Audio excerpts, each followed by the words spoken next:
തെരഞ്ഞെടുപ്പിന്റെ ആവേശകരമായ പ്രചാരണത്തിന് തുടക്കം കുറിച്ചിരിക്കുകയാണ് കെ മുരളീധരൻ.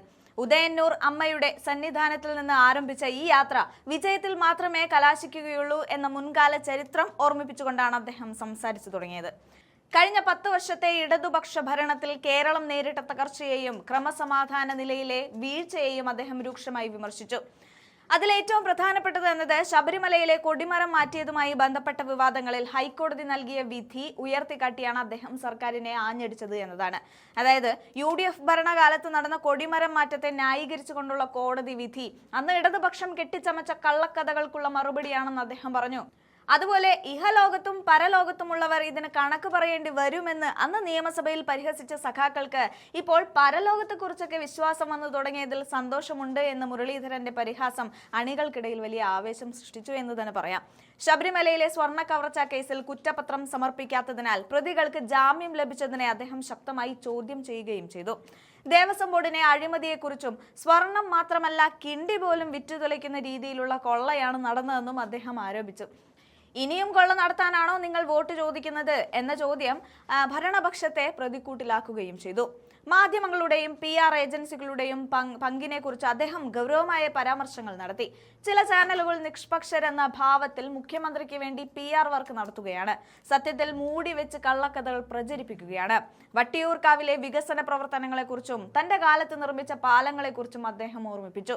അതുപോലെ പൊട്ടുന്ന പാലങ്ങളല്ല, നാടിന് ഗുണകരമായ വികസനമാണ് UDFന്റെ ലക്ഷ്യം വെക്കുന്നതെന്നും അഴിമതിക്കാരെയും രക്തസാക്ഷികളുടെ ഫണ്ട് മോഷ്ടിക്കുന്നവരെയും ജനങ്ങൾ തിരിച്ചറിയുമെന്നും മുരളീധരൻ ആഹ്വാനവും ചെയ്തു. അഴിമതിക്കും ഭരണപരാജയത്തിനുമെതിരെ ജനമനസ്സുകളെ ഉയർത്തുന്ന ശക്തമായ ഒരു പോരാട്ടത്തിനാണ് മുരളീധരൻ ഇതിലൂടെ തുടക്കമിട്ടിരിക്കുന്നത്. അദ്ദേഹത്തിന്റെ ആ വാക്കുകൾ നമുക്കൊന്ന് കേട്ടുനോക്കാം. ഏപ്രിൽ 9-ാം തീയതി നടക്കുന്ന നിയമസഭാ തെരഞ്ഞെടുപ്പിൽ ഐക്യജനാധിപത്യ മുന്നണിയുടെ തെരഞ്ഞെടുപ്പ് പ്രചരണം ഉദയന്നൂർ അമ്മയുടെ സന്നിധാനത്തിൽ നിന്ന് ആരംഭിക്കുക. 2011-ലും 2016-ലും അമ്മയുടെ സന്നിധാനത്തിൽ നിന്ന് ആരംഭിച്ച യാത്ര വിജയത്തിൽ മാത്രമേ കലാശിച്ചിട്ടുള്ളൂ. അതുകൊണ്ട് തന്നെയാണ് ഇത്തവണയും ഈ തിരുസന്നിധിയിൽ നിന്നുള്ള ഈ പ്രചരണ യാത്രകൾക്ക് തുടക്കം കുറിക്കുന്നത്. ഇവിടെ ഐക്യജനാധിപത്യ മുന്നണിയെ സംബന്ധിച്ച് പറയുമ്പോൾ 8 വർഷം ഞാൻ നിങ്ങളുടെ MLA എന്നപ്പോൾ നടത്തിയ വികസന പ്രവർത്തനങ്ങളും ഭാവിയിൽ നടത്താൻ പോകുന്ന വികസന പ്രവർത്തനങ്ങളും ജനങ്ങളോട് വിശദീകരിച്ചുകൊണ്ടാണ് ഈ യാത്ര ഇന്ന് നാം ആരംഭിക്കുന്നത്. ഈ സംസ്ഥാനത്ത് കഴിഞ്ഞ 10 വർഷക്കാലം ഇടതുപക്ഷ ജനാധിപത്യ മുന്നണി ഭരിച്ച സന്ദർഭത്തിലുണ്ടായ ഈ നാടിനുണ്ടായ തകർച്ച, ജനങ്ങളുടെ ജീവനും സ്വത്തിനും രക്ഷയില്ലാതായ അവസ്ഥ, പോലീസ് സ്റ്റേഷനിൽ പോലും സാധാരണക്കാരന് നീതി കിട്ടാത്ത അവസ്ഥ, പോലീസ് സ്റ്റേഷനിൽ ചെല്ലുമ്പോൾ SIയും സർക്കിൾ ഇൻസ്പെക്ടറും പകരം ഗുണ്ടാതലവന്മാർ പോലീസ് സ്റ്റേഷനുകൾ നിയന്ത്രിക്കുന്ന അവസ്ഥ, ആരോഗ്യ മേഖലയുടെ തകർച്ച, വിദ്യാഭ്യാസ മേഖലയുടെ തകർച്ച, ഇതെല്ലാം നമുക്ക് ഈ തെരഞ്ഞെടുപ്പിൽ ചർച്ച ചെയ്യപ്പെടണം. ഇത് വെറും നമ്മൾ ഇപ്പോൾ ഒരു ഡീല് മാത്രമായിട്ടുള്ള ചർച്ചയാവരുത്. ഡീലുള്ള കാര്യം നമ്മൾ സൂചിപ്പിച്ചു, പക്ഷെ അതുകൊണ്ട് മാത്രമല്ല, ഇവിടെ ഒരുപാട് കാര്യങ്ങൾ പറയാനുണ്ട്. ഇന്നലത്തെ ഒരു കോടതി വിധി ഞാനിവിടെ ഓർക്കുക. ശബരിമലയിലെ UDF ഭരണകൂടം ഭരിച്ച കാലത്ത് കൊടിമരം മാറ്റിയതിനെ ന്യായീകരിച്ചുകൊണ്ട് ഇന്നലെ കോടതി വിധിയുണ്ടായി. ഞാൻ ചോദിക്കട്ടെ, ആരാണ് ഇത് സംബന്ധിച്ചൊരു കള്ളക്കഥ ഉണ്ടാക്കിയത്? ഞാനിപ്പോൾ ഓർക്കുന്ന നിയമസഭയിൽ ചില മന്ത്രിമാർ ആ കൊടിമരം മാറ്റിയതിനെക്കുറിച്ച് ചില അഭിപ്രായങ്ങൾ പറഞ്ഞു. അവർ പറഞ്ഞു ഇഹലോകത്തും പരലോകത്തുമുള്ളവർ ഇതിന് കണക്ക് പറയേണ്ടി വരും. ഏതായാലും സഖാക്കൾക്ക് ഇപ്പോൾ പരലോകത്തിനോടൊക്കെ വിശ്വാസം വന്നു എന്ന് കാണുന്നതിൽ സന്തോഷമുണ്ട്. ഉദ്ദേശിച്ചത് കൊടിമരം മാറ്റിയപ്പോൾ ശ്രീ പ്രയാർ ഗോപാലകൃഷ്ണനായിരുന്നു ദേവസ്വം ബോർഡ് പ്രസിഡന്റ്.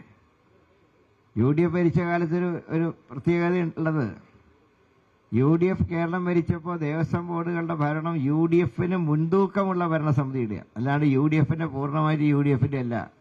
MLAമാർ, ഹിന്ദു MLAമാർ തിരഞ്ഞെടുക്കുന്ന ദേവസ്വം ബോർഡ് അംഗം പലപ്പോഴും മാർക്സിസ്റ്റ് പാർട്ടിയാണ് തിരഞ്ഞെടുക്കപ്പെടാറുള്ളത്.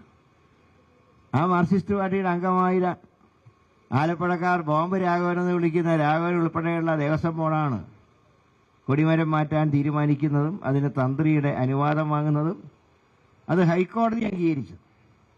ഈ മൂന്നും കഴിഞ്ഞതിന് ശേഷമാണ് ആ കൊടിമരം മാറ്റിയത്.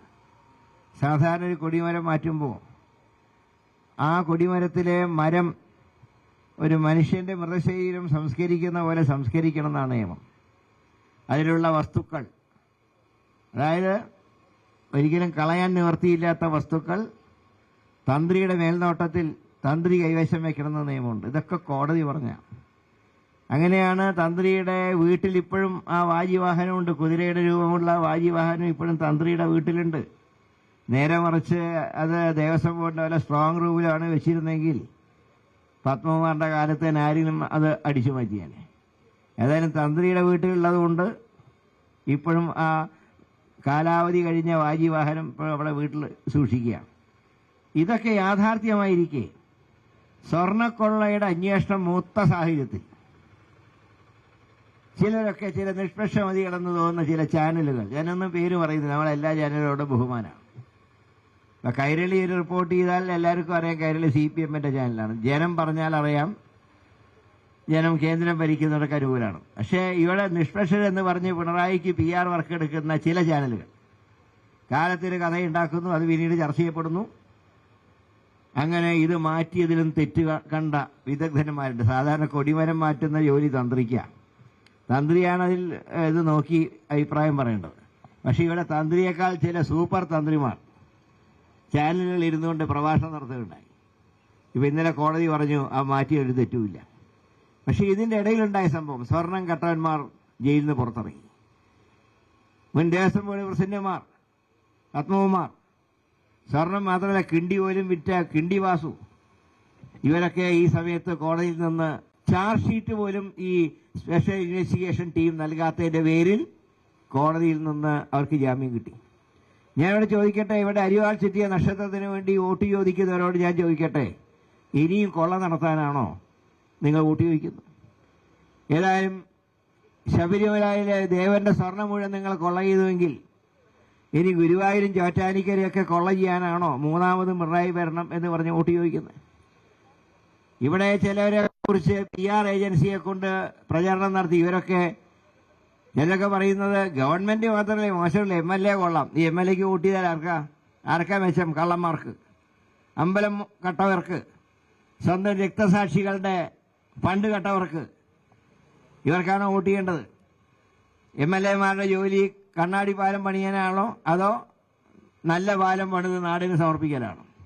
ഇവിടെ പറഞ്ഞല്ലോ, എൻ്റെ കാലത്ത് ഞാനിവിടെ MLA ആയിരുന്നപ്പോൾ, നിങ്ങളുടെ MLA ആയിരുന്നപ്പോൾ കുണ്ടവൻകട പാലം നിർമ്മിച്ചു, അതുപോലെ തന്നെ മരുതൻകുഴി പാലം നിർമ്മിച്ചു, കുലശേഖരൻ പാലത്തിന് തുടക്കമിട്ടു, ജംഗ്ഷൻ വികസനത്തിന് തുടക്കമിട്ടു.